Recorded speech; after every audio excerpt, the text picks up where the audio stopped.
স্বাগত জানাচ্ছি তরুণ অর্থনীতিবিদদের প্ল্যাটফর্ম ফিনটক বাংলাদেশ। দেখেন, বাংলাদেশের গত 8 বছরের বেশি সময় ধরে সরকারি চাকরিজীবীদের যে বেতন সমন্বয় হচ্ছে না, অর্থাৎ পে স্কেলটা হচ্ছে না।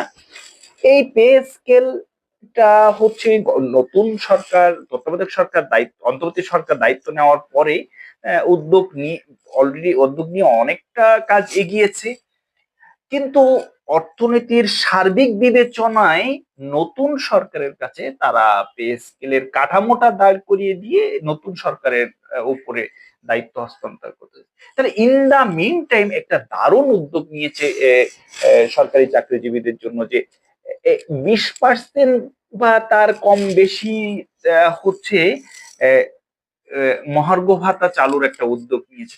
এটি হলে আপাতত 6 মাস বা নতুন সরকার না আসা পর্যন্ত সরকারি চাকরিজীবীদের জন্য একটা বড় ধরনের সুখবর। এরই মধ্যে কাজ শুরু হয়ে গেছে। জানুয়ারিতে যে সংশোধিত বাজেট হবে, সেই সংশোধিত বাজেট মানে আর সপ্তাহখানেক পরেই যে বাজেট সংশোধনের কাজ চলছে, সেখানেই এই মহার্ঘ ভাতা অনুমোদন পাবে, এমনটাই হচ্ছে নানাভাবে নানা গণমাধ্যমগুলো বলছে।